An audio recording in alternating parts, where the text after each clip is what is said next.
A national law enforcement agency speaks out about last Sunday's police shooting. Good evening. This is CTV News. I'm Patricia Vallone. And I'm Byron Scott. Well, the National Law Enforcement Officers Memorial Fund calls the attack this past Sunday at police headquarters in Prince George's horrific and shocking. The nonprofit organization strongly condemns this and similar violence directed against law enforcement across the country. Michelle Metzger has more in the district. A quote inscribed in stone here at the National Law Enforcement Officers Memorial: "It is not how these officers died that made them heroes, it's how they lived." This rings true of Prince George's police officer Jacai Colson, who was killed by friendly fire while trying to save his fellow officers.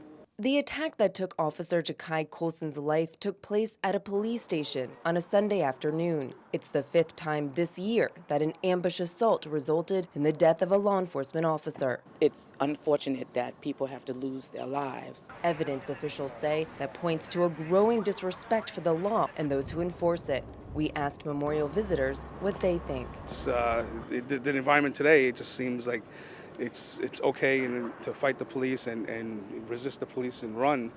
The police, we're not enemies. We're there to help. As you probably notice around the country, there's a friction between the police and citizens everywhere.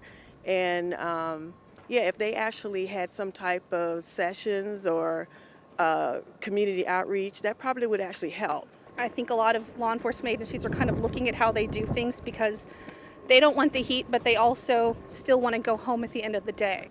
The memorial contains the names of more than 20,500 officers who've died in the line of duty from across the U.S. Colson's name will eventually be added to this growing list. In Washington, D.C., Rochelle Metzger, CTV News.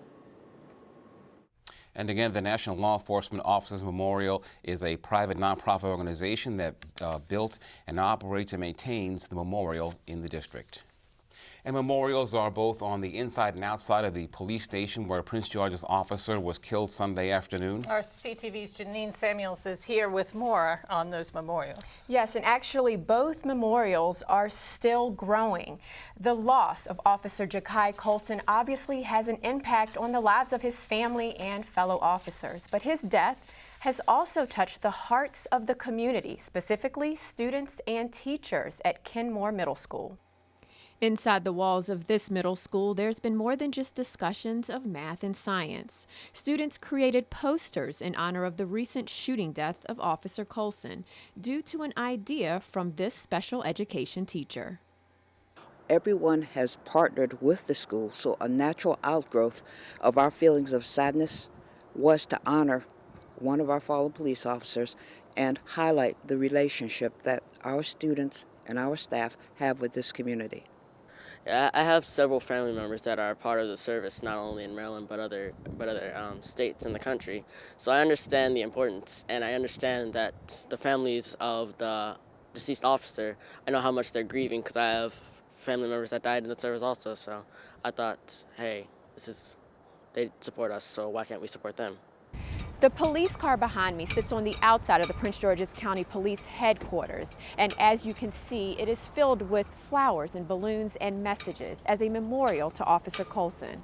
On the inside is where the posters of encouragement, sorrow, and gratitude color the District 3 lobby wall. Rather than thinking in terms of death, I wanted to think of terms of life and what he did. It took me like 5 to 10 minutes to come up with the quote, "A life lived in service is a life lived twofold." I drew a picture of an officer and I wrote that we thank him for all the service that he's done. He's protected us and he risked his life saving all of us. Now, the official memorial for Officer Colson will be held at 11 a.m. March 25th at First Baptist Church of Glen Arden in Upper Marlboro.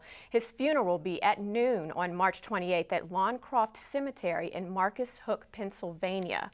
All services are private per the family's request. Now, one thing that I do want to share is that the police department is actually going to have a moment of silence in his honor this Sunday. So if everyone can gather at District 3 around 4:15, they're going to begin right at 4:30 when the moment the attack occurred.